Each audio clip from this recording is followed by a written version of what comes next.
এই প্রত্যেকটা খুনের বিচার হবে। 4 বছরের ছেলেকে মেরেছে, 12 বছরের আরাফাত মেরেছে, সে 5টার সময় ওইখানে আসছে, সেখানে গুলি করে পূর্ব থানা থেকে গুলি করে তাকে মেরে ফেলেছে।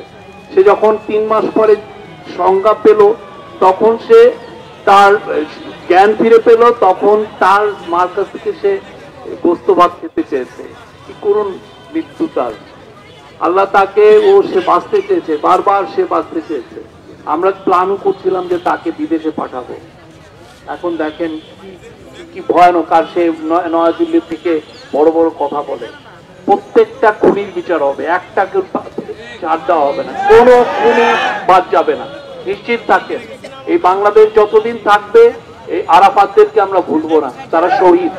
বাংলাদেশের রক্ত, তাদের রক্ত দিয়ে বাংলাদেশ নতুন জীবন পেয়েছে, নতুন বাংলাদেশ পেয়েছে। আমার ছেলে আরাফাত গত 5ই আগস্ট বিকাল 5 ঘটিকার সময় মাদ্রাসা ছুটি হয়, তখন সে ওই বিজয় মিছিল নামে, তখন বিজয় মিছিলের সাথে সে চলে যায়। কিন্তু হুজুরা ছুটি দিবে না।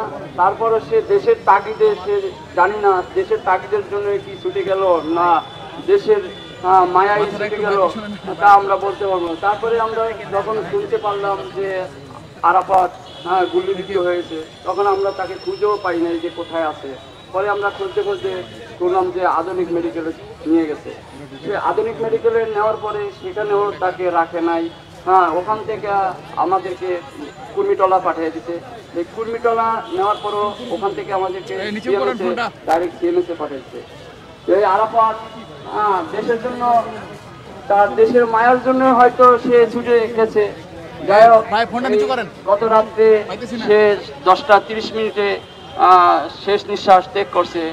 সেও বাঁচার জন্য অনেক চেষ্টা করছে, কিন্তু আল্লাহ তাআলা তার হায়াত রাখে না বিধায় সে নিঃশ্বাস ত্যাগ করছে।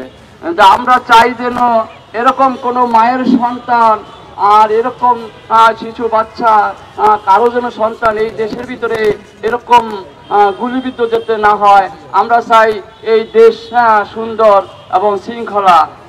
আর যারা এই দেশের জন্য গুলিবিদ্ধ হয়ে শহীদ হয়েছে, প্রত্যেকের যেন শহীদি মর্যাদা যেন যতদিন বাংলাদেশ থাকে সুষ্ঠু বাংলাদেশ এবং শহীদি মর্যাদা যেন পায়।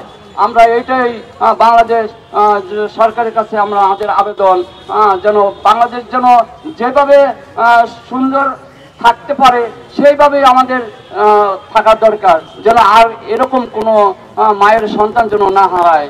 এটাই আমাদের কাছে, সরকারের কাছে আমার আবেদন।